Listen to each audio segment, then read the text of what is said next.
So you guys know me mostly as the College Fish Lady.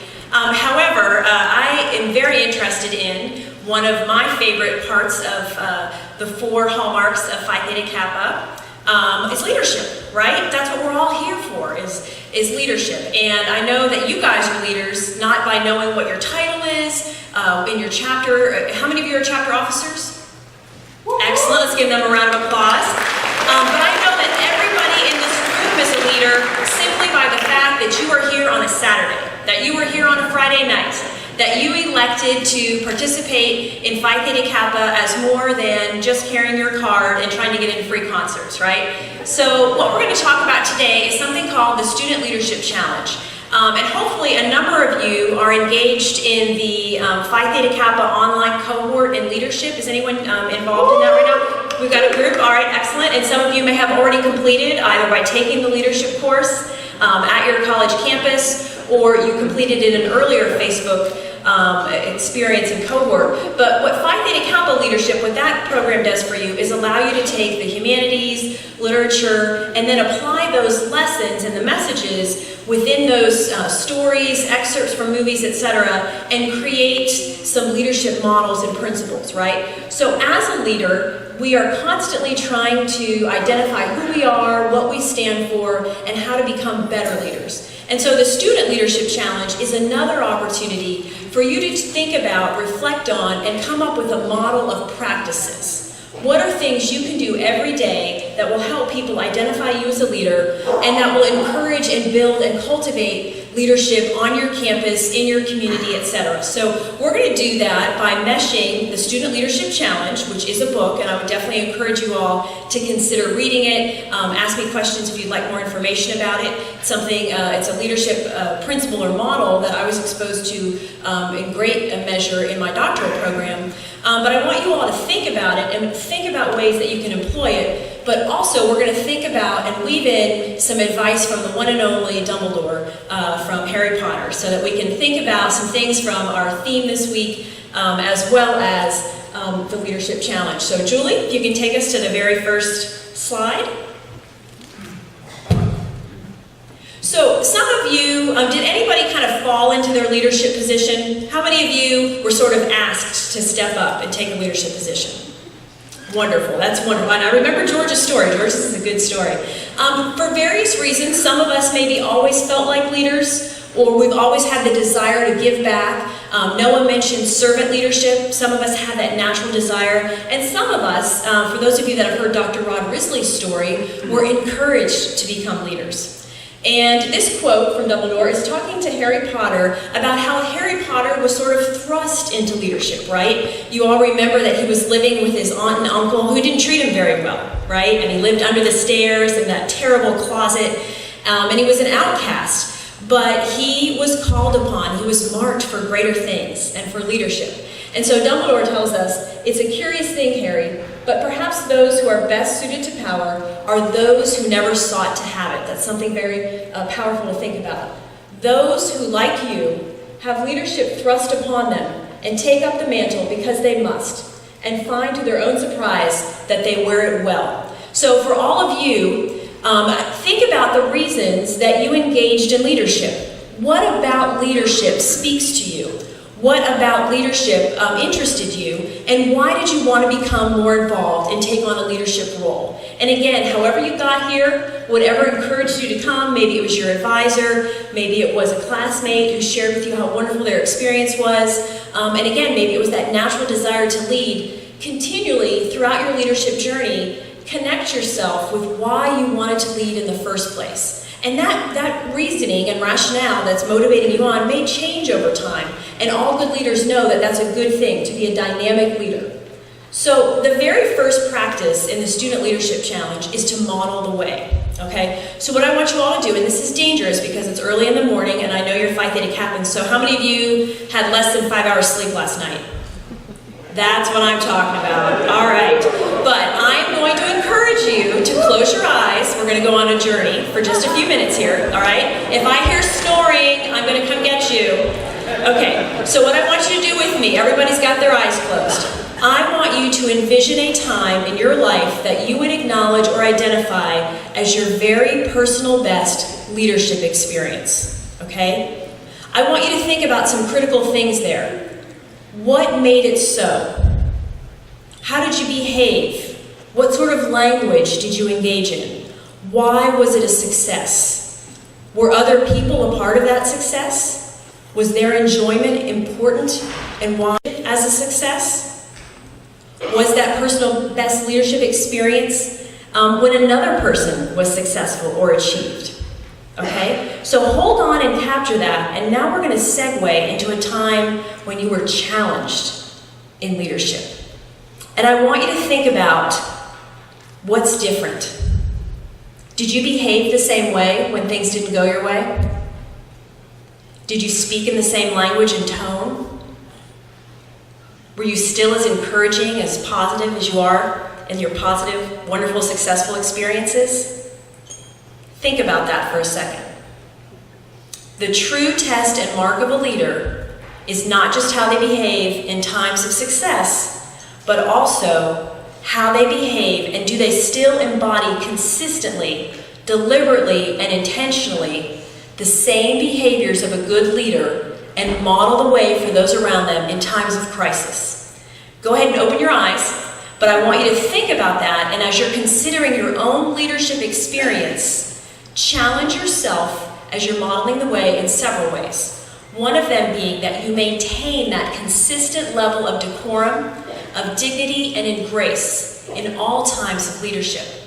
Because leaders, there's no shortage of leaders who want to lead in great circumstances, right? Everybody wants to step up for all the fun parts.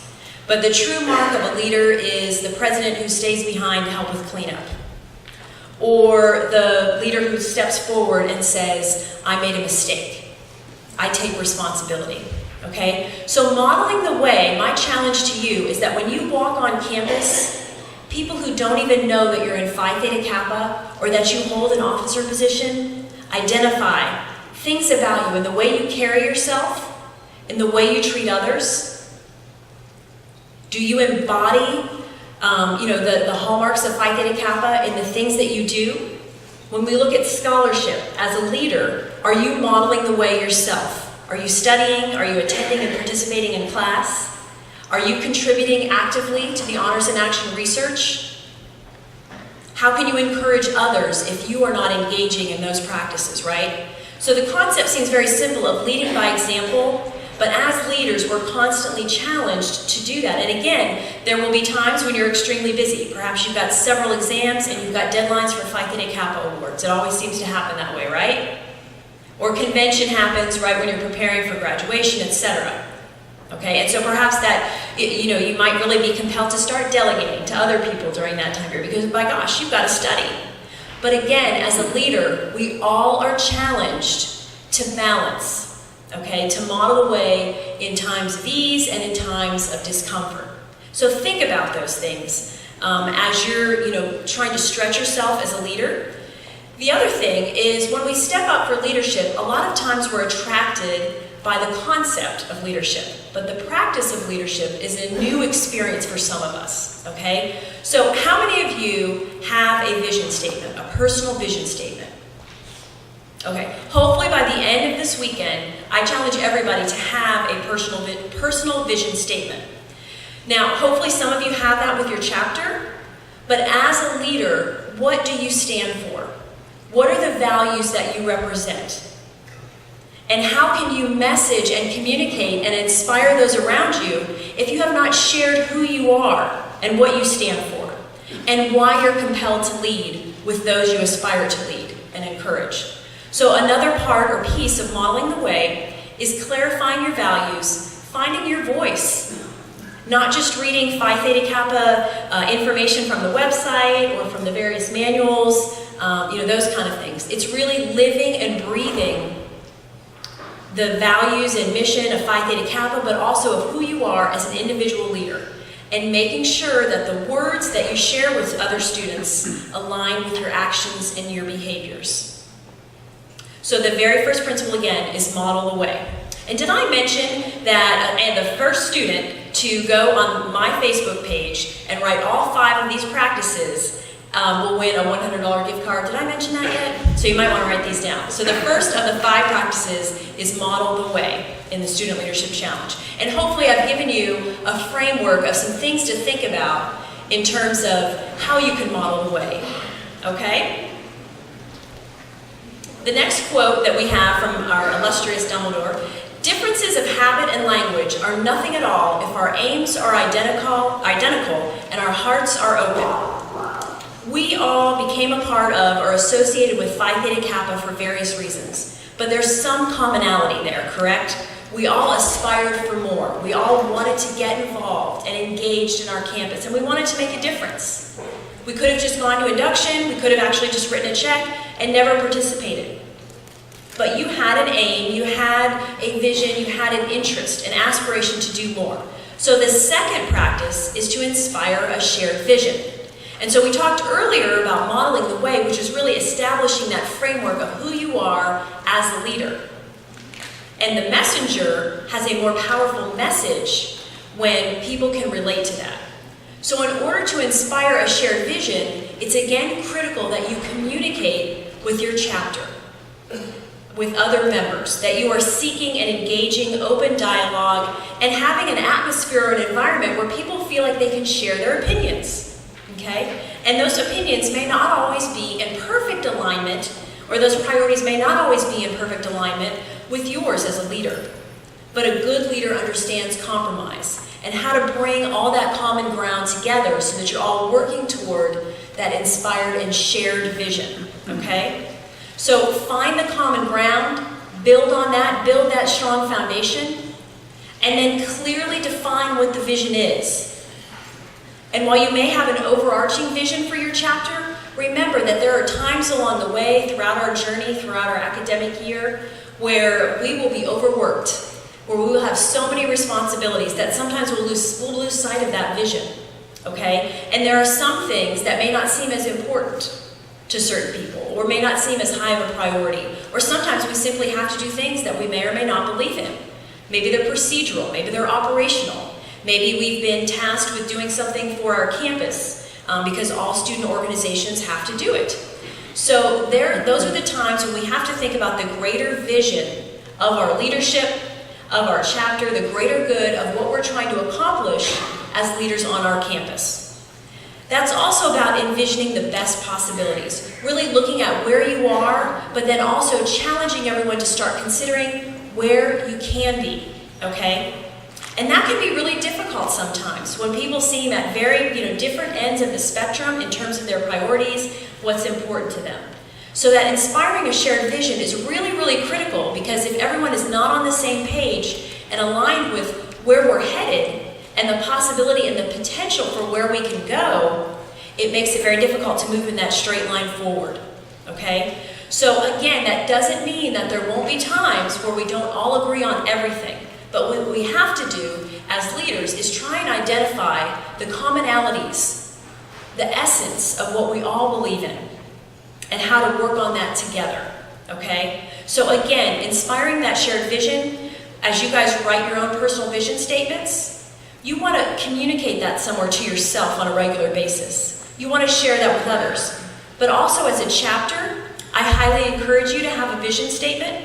As you begin, you do your retreats, your leadership retreats, as you prepare for the year, and to think about in various meetings, to review it, to keep connected with it, to refine it as you need to, as things change, as priorities shift and adjust. And then also look at where you are. Don't always get so caught up in the future and where you're headed that you forget to praise and celebrate the moments that you've achieved and the accomplishments and the small wins that you've made along the way. Because it is a long journey, and it can feel arduous and overwhelming at various points. So it's important to celebrate those milestones as you're moving forward, and a good leader recognizes that those are key points where people need to be rejuvenated, where sometimes maybe you need to take a break from the work and have the fellowship and have those opportunities to regroup and reform. Okay? So number 2 of the exemplary practices is to inspire a shared vision. And again, Dumbledore tells us that we often have that same aim. We have that shared goal. and we really aren't all that different. So when times when you really feel as though maybe your chapter is just at odds and no one seems to be agreeing or everyone's on a different page, you as a leader can step up, bring everybody back together, use your resources, engage your advisors, engage your other leaders that you know, your mentors, your coaches, and collaboratively try and find ways to bring things back together and refocus, refine on that vision. Dumbledore also tells us dark times lie ahead of us, and there will be a time we must choose between what is easy and what is right. And I'm sure we all can definitely relate to that. That brings us to our third practice, which is to challenge the process. And when I say challenge the process, I'm not encouraging you to go outside of your president's office and have a sit-in. There are other ways to challenge the process, I promise. And what that means is, how many of you feel like you're doing things sometimes just because that's the way we've always done them, right? Sometimes that's the easiest way to do things. However, when you look at the short-term sacrifice for long-term benefits, sometimes assessing and evaluating what you're doing so that you can improve upon those processes and inviting and engaging that feedback from other chapter members may take a little more time, but in the end result will really challenge and help elevate your chapter's performance and your own individual leadership performance by challenging the process, okay? So looking onward and outward, thinking outside of the box, asking other chapters, how do you deal with, or what are some things you've done that have been successful? The Phi Theta Kappa website is a wealth of best practices. How many of you actually read the Golden Keys news brief? I would highly encourage you to use that resource. It's not very long, it's a quick snapshot of a number of best practices. And again, the Phi Theta Kappa website is a great resource, but your region is an outstanding region. You know, you obviously have so many award-winning chapters, but as a region, you have so many things to be proud of and so many things that you've done with innovation. So don't be afraid to use those regional resources. Use interactions and engagements like this to challenge yourself to meet people from other chapters. Build your network so that you're using the best of the resources on your campus and within your chapter, but you're also strong enough that you can take that feedback and look at the examples that other chapters are providing to you. We have a guest from the California-Nevada region. You've had other guests that are coming, breaking out of their geographic boundaries and making those connections so that they can be successful.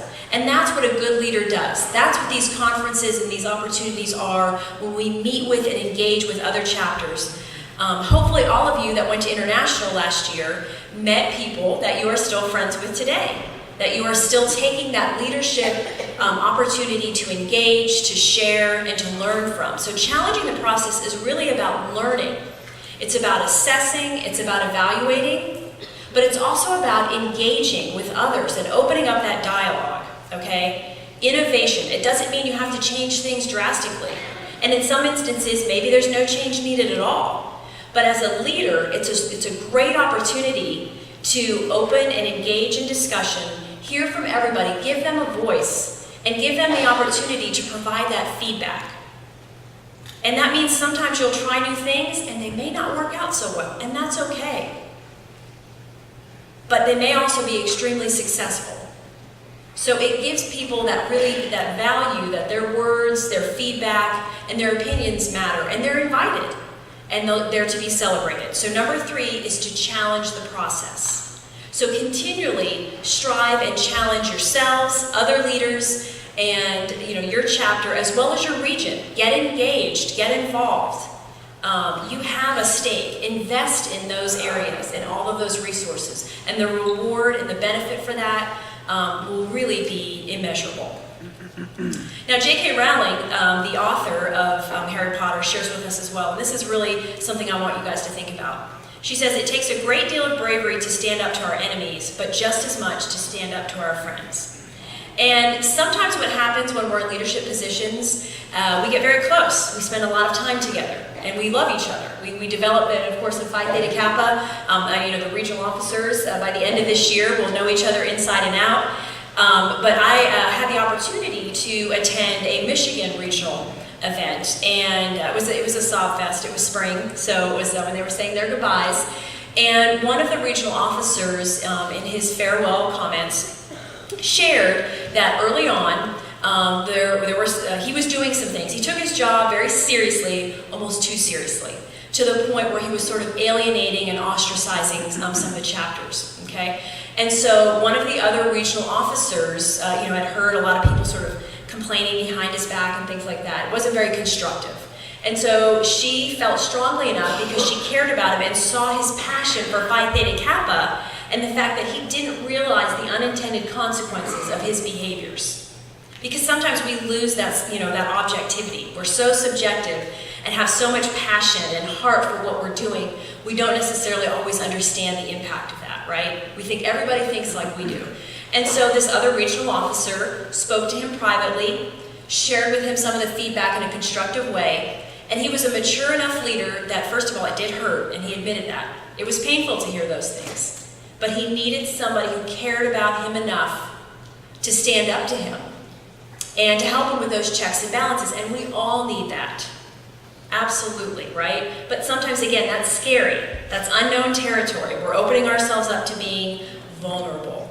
But a good leader wants and engages and learns from that, okay? So again, that's what leadership is all about. It's not just challenging and calling out those who need discipline or those who aren't as engaged. It's being willing to stand up to everybody. And when I say stand up, I don't mean that in a confrontational way necessarily. But to really help and engage and challenge each other to be better leaders. Another great example of that for a regional officer, Oklahoma, Arkansas, a non-traditional student, Marcia, she and another regional officer challenged each other to apply to one dream school. And I mentioned that she lived in Arkansas. So she applied to a private college in Montana. So a little bit, not so close to Arkansas, right? And it had a unique program, I believe it's dog therapy, and it was a little bit out of her price range, but she figured, I'm going to go ahead and apply. So she applied. She not only got in, but she got a really substantial financial aid package. And if she had not been challenged by her fellow officer to think outside the box, to stretch, to see what other opportunities were out there, she would not be in Montana where it's already snowed. She packed up her bags, moved to Montana, and of course there are challenges, right? There are challenges. She misses her family.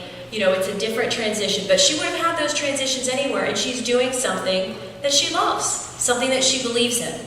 So there are positive challenges that we can do to people as well, and that's where as leaders we've got to build each other up. When we see people sort of stuck in that comfort zone, right?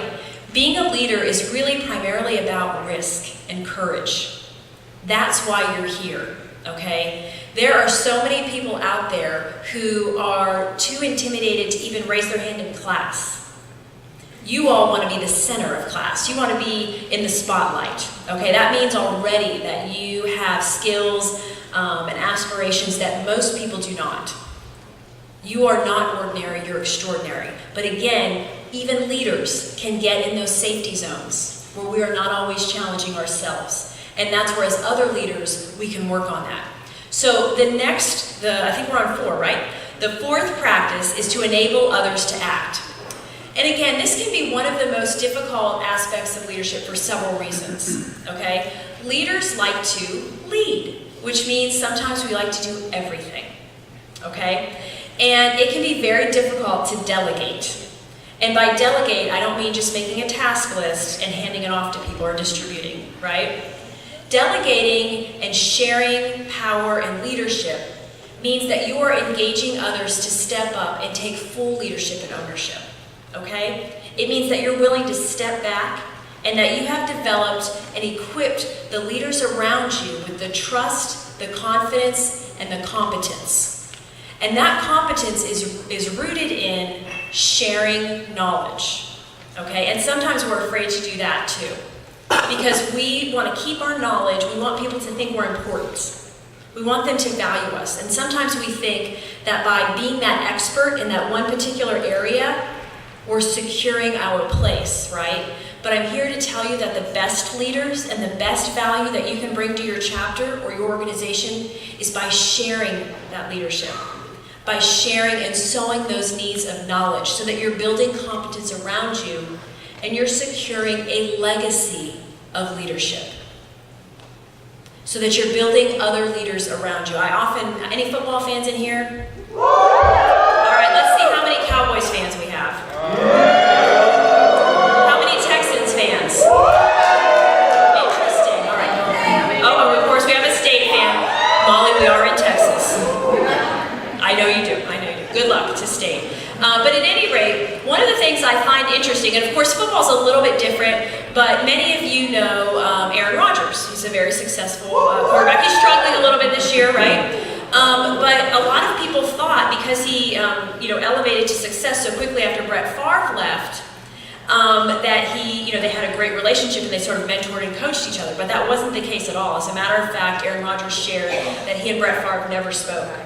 And there was sort of an arrogance between the two of them. There was a great divide. And so I would encourage you not to do that.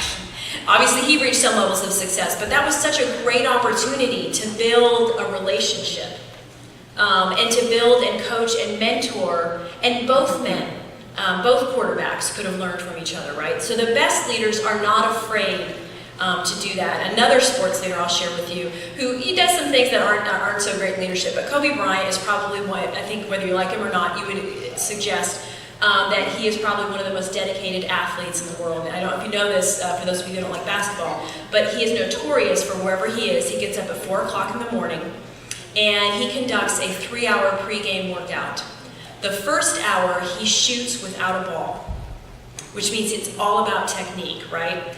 But a couple of things about him. Many of you probably know, and you hear he's kind of arrogant, he calls people out, but he does that with reason. And so if you're willing to work as hard as he is, he will put the time in. If you're willing to get up at 4 a.m., he's going to work with you. And if you're not willing to get up at 4 a.m., then he's going to call you out because his level of performance and dedication is up here, and he has that same standard of excellence for everybody else. So what I would encourage you to do from sort of those lessons is, again, build those relationships because those will have much longer impact for both of you. That reciprocal reward that you, by teaching and engaging others, will also grow as a leader, and you're building and securing your legacy of leadership. And that's really what it's all about, is developing and empowering each other. So enabling others to act, okay? Increasing self-determination. And this is a big one.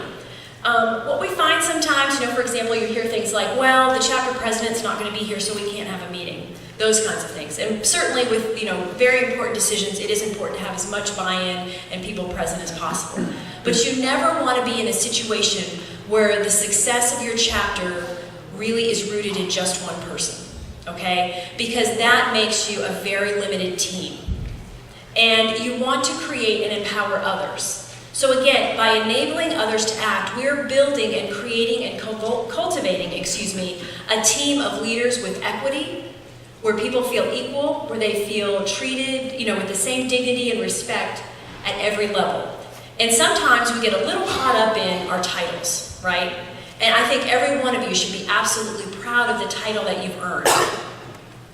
But earning it is your year of service, okay? So it takes that time, it takes that effort, it takes those behaviors that you embody every day, not just when you're at a Phi Theta Kappa function, but when you're in class, okay? When you're off campus, you are an advocate, you are an ambassador of leadership in all things, at all times. And that's something that you should take very seriously. You are a role model. So enabling others to act, again, allows others around you to be built up. It also affords you the opportunity to receive things in return, okay, by strengthening others who will also strengthen you. And then the final piece of that, too, is really about trust. And that takes time. But that means that you get to know the other members. You get to know the leaders as not just leaders, but as individuals. Okay? I don't just know Nathan as a regional officer, but as a person. Those things are important. And that doesn't mean that we have to love each other, right? We don't have to be best friends, but we do owe each other a level of compassion and a level of knowledge of each other. So again, we can understand that place of leadership that we come from. This I thought was a really telling, hey Julie, I forgot to remind Julie. Here's another Dumbledore quote. Do not pity the dead, Harry. Pity the living, and above all, those who live without love. And this quote brings us to our final model for leadership in the Student Leadership Challenge: encourage the heart.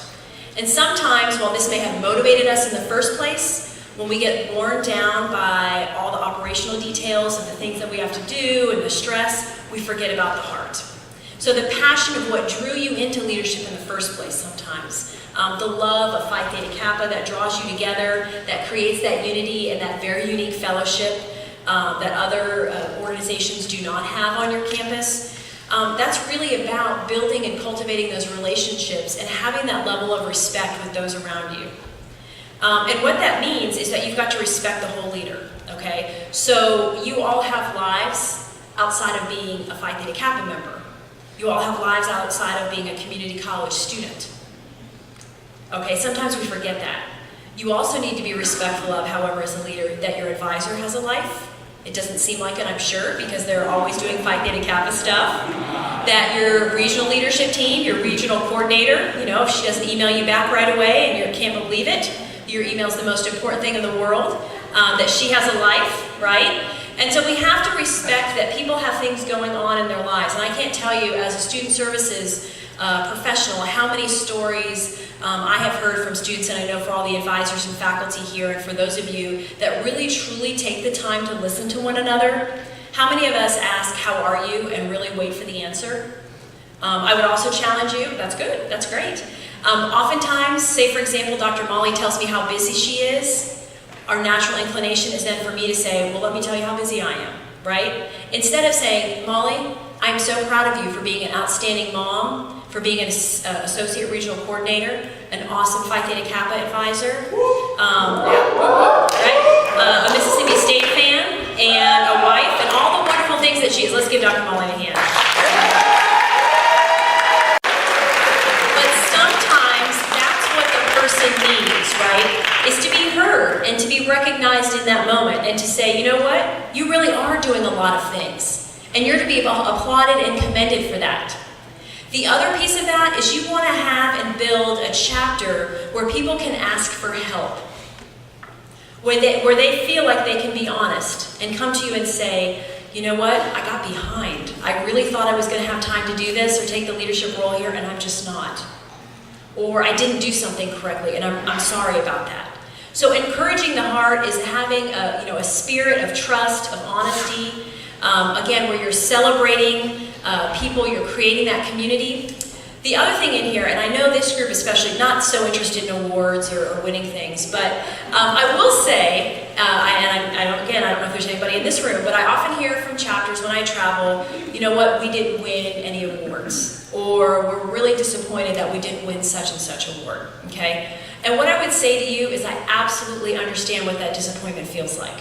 When you have put the time and effort in and you put together a fantastic submission, but what you have to do too is kind of put that in context, right? Because you know and you're friends with, as we talked about earlier, all these other outstanding chapters, and there's so many out there that are doing wonderful and outstanding things just like you, that they may have gotten recognition at this time. However, you are leaders. You can create your own recognition. And that's something that I would encourage you all to do as well. And it doesn't always have to be a nice, shiny, crystal, award. It could be a certificate. It can be a unique award that you give specific to an individual person. Sorry about that, guys. But again, it's really about recognizing people. I've shared with you guys a number of stories about my daughter for those of you that know me. And Bailey is an athlete. She's got an awesome personality, but she struggles a little bit with school. And so I've often shared that the three most horrific words in my vocabulary are parent-teacher conference.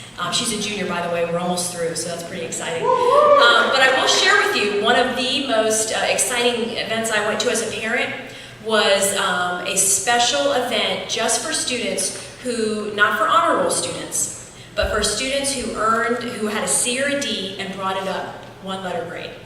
And I tell you what, those were the kids that had never been to one of those events and they felt like they were on top of the world. So again, when you're looking at recognizing people, remember that not everybody's a superstar. Not everybody's going to be out in front of everybody running the show. But all those behind the scenes people who are doing things that are really invaluable, your unsung heroes, that don't even necessarily want the recognition, that praise and encouraging them and recognizing the things that they bring to the table, calling them out by name, even just at a meeting. Maybe, how many of you have, when you start your meeting, does anyone do kind of a share where people get to share or acknowledge some of the things that they're doing in their personal life? Okay, do you ever take time to do that? Recognize anniversaries, that somebody got a great grade on a test, etc. We all know we're smart in this room, but again, how many of you in here love math? All right, we got lots of mathematicians. There are, of course, some students we know who struggle with math. And I've seen, is El Centro here? Where are you guys at? Oh, hey guys, hey. Do I not know anybody at El Centro anymore? I guess I don't know the El Centro group. Wow, okay. So 2 years ago, they had one of their officers really had a math phobia, absolute math phobia. And I would watch their interplay on Facebook, and it was a beautiful thing. It really warmed my heart to see, because there would be nights where she would post things like, I'm quitting, I'm just dropping this class. And they tutored her on their own time. They're still all great friends today, and she passed the math class, but it really took that village, right? It took them encouraging her, not making her feel badly about the fact that she didn't like math or that she struggled with it. But again, understanding and appreciating where she was coming from. Hadn't taken a math class in 20 years. Had a really compelling and wonderful story of success and triumph. So again, knowing enough about each other that you recognize the whole leader. Not just the person that comes to the meetings, but the fact that people have a life. And sometimes there are challenges, even outside of the classroom, that are bigger than Phi Theta Kappa, as much as we love Phi Theta Kappa. But being a leader that can respect that and can honor and help cultivate that person. And what I would also suggest is that good leadership is not afraid of the person that challenges them. Okay, the person that doesn't always agree with everything. There are ways to build that relationship, and sometimes it means the two of you taking some time to go to lunch or go to the student union and to work things out individually. So I would definitely encourage you all, when you're working with each other, to provide different formats for feedback and for communication. Okay, some people are not comfortable voicing their opinions in public. Some people are more, comfortable with an email. Some people are more comfortable in different ways, one-on-one. So give everybody that opportunity. Make sure that you're not getting in sort of your own little comfortable circle and just sort of picking and choosing who you elect to engage with. And again, it doesn't mean we all have to be best friends, but it does mean that there should be that level of respect and engagement, that I know who you are outside of your title, I know who you are out of Phi Theta Kappa, and we can build on that so that we can all be successful together and celebrate who you are. So what's your challenge? Well, I already talked to you a little bit about developing your own personal vision of what it means to be a leader. And I want you to know that's a living, breathing document. Okay, that's a statement that you might write and print out and post on your mirror or in the car or somewhere you're going to see it every day, on the refrigerator. But it's something that should be a living, breathing document. Share it with your advisor. Share it with those who mean something to you, so they know who you are and what you stand for. Share it with people that maybe you're having a hard time finding common ground with. And I bet you'll find things that you do have in common, okay? Things that you both stand for, that you both value, that are important to you. Find your voice and your values. The other thing I want to share with you is to consider accountability options. Has anyone in here ever heard of a 360 evaluation? Okay, yeah, so that's actually the people that wrote the Leadership Challenge, that's something that they employed. And so in my doctoral program, I had to send out a 360 to several people that reported to me. And that's scary, right? They anonymously, sometimes that anonymous person really has a very important opinion, right? But they got to evaluate me as a leader and provide feedback without the fear of, I'm going to hurt Jennifer's feelings and she's going to know it was me, right? I could compromise our relationship. And of course, I would never try and figure out who it was. I would never do that. But no, it's important. So I would encourage you, again, what are some accountability measures? Because we can have these goals, we can say this is who we want to be as a leader, but if we don't share those with other people and say, hey Jeff, give me feedback. Let me know if I'm meeting my own expectations. And if I'm not, what do you all have as expectations for me as a regional leader? Or as a member or a representative of Phi Theta Kappa headquarters. Okay? So think about those things. How can you be held accountable? What are some different ways that you can invite that feedback? Because it may hurt, it may sting just a little bit. But I promise you, as a leader, that growing pain, when you look back on that and think about the person who is strong enough to help hold you accountable, you will thank them. That will be the person that when you get up and you're the commencement speaker at graduation because they encouraged you that much more and you worked that much harder, that you will thank and recognize. Okay? The people that don't care just walk away. They're not strong enough leaders. They're not compassionate enough. And that's not who's in this room. I know that. You're here on a Saturday morning. You're here all weekend because you care. Because you aspire to learn and be better and to challenge yourselves. So think about those accountability measures, because the other thing I'm going to say about that is we're all nerds in this room, which means we like A's, right? So if we don't have an accountability measure where somebody's telling us we're making progress or giving us that feedback or even grading us, I mean, it's something you could do as a leader, right? Ask your advisor for feedback, etc. How can I be a better leader? Even when things are going well. Because those are the things you're going to store away in your toolkit so that when things do get challenging, you can pull out as resources. Okay? So again, think about that exercise we did at the very beginning. Are you the same leader consistently? When the technology fails, when somebody forgot to do the room reservation and everybody's there, when your keynote speaker doesn't show up for induction because Molly forgot to call them, do you still hug Molly? Of course you do. Right? No, Molly's no. See, I gotta talk to Molly after this. We're gonna do some counseling, some coaching. I'm just teasing. But again, are you that consistent leader? Because it's one thing to say, these are all the things I believe in. But when your faith is challenged, that's when it really matters. When nobody's watching, that's what really counts. Okay? Those are the leaders that will change the world, as Daniel told us we are all capable of doing. All right? Develop leaders around you. And again, sometimes we want to keep it to ourselves. Let's be honest. We want to win the award. We want to have the spotlight. But I'm here to tell you, again, that your spotlight will only grow with the more leaders that you invest in and grow around you. So think a little bit about that too. You may be in the presidency or a vice president position in your chapter. What are you doing to encourage and engage with and learn from other leaders around you? Right? Maybe you're shadowing them. Maybe you're attending their function, even though you really, you don't have any primary responsibilities there. You're just showing up. Sometimes that's enough to tell somebody that you're invested in them. Okay? Again, listening, asking if you can help.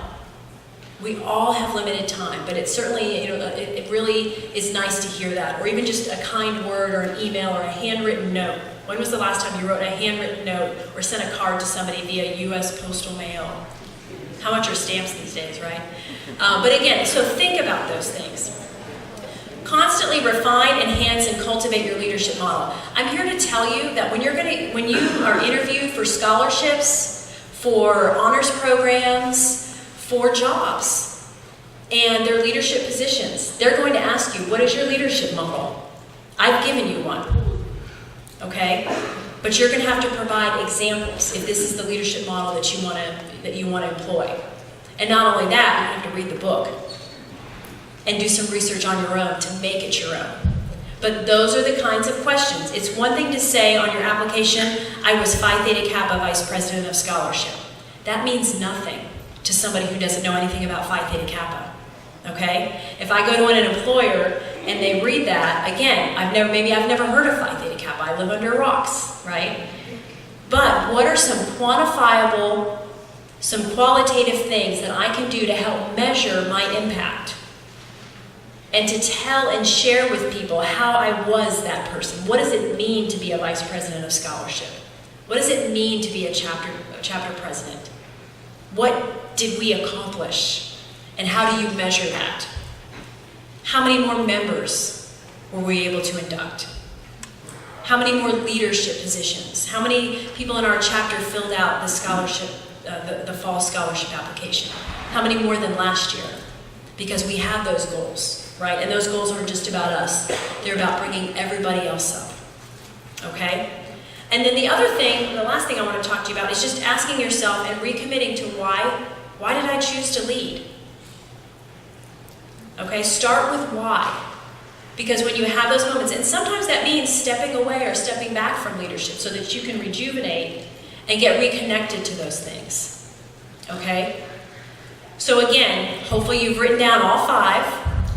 I'm going to check on my Facebook page and see who did them first. But I also want to share with you real quickly that modeling the way, again, means that in this room, if you're going to talk to students about 5-star competitive edge, you are or you're working toward being 5-star competitive edge. If you're going to talk to them about attending regional conventions, you're going to not only attend, you're going to be on time, you're going to be engaged, and you're really going to get things out of it, right? You're going to challenge yourself when you come to those experiences. It also means, of course I have to say it, that if you're going to talk to students about College Fish, you have a College Fish profile, okay? So again, modeling the way in everything you do. I want to see you guys at the mall. I want to see you guys at Six Flags. I want to see you guys at a Texans game or a Cowboys game. When you walk by me, I'm going to say, and you don't have your blue jackets on, which are really cool, by the way, I'm going to say, that's a leader. I bet that's a Phi Theta Kappa leader right there. Because of who you are, how you behave. Okay? So that's really the legacy for me today, is I want to help you all develop your own model, and I want to help you all build that bridge to your next level of success and create and define your legacy of leadership, which will be ongoing and immeasurable in terms of the people you will impact and the legacy you will leave on your campus, with your chapter, and with Phi Theta Kappa International. I believe in you. I know that you can do it. I know your advisors believe in you, or they wouldn't be here this weekend. Your regional leadership staff believes in you. Your regional officers who've dedicated countless hours to putting together a great honors institute, or leadership, excuse me, we're at leadership. Weren't we just at honors? I'm sorry, guys. Let's give them a round of applause.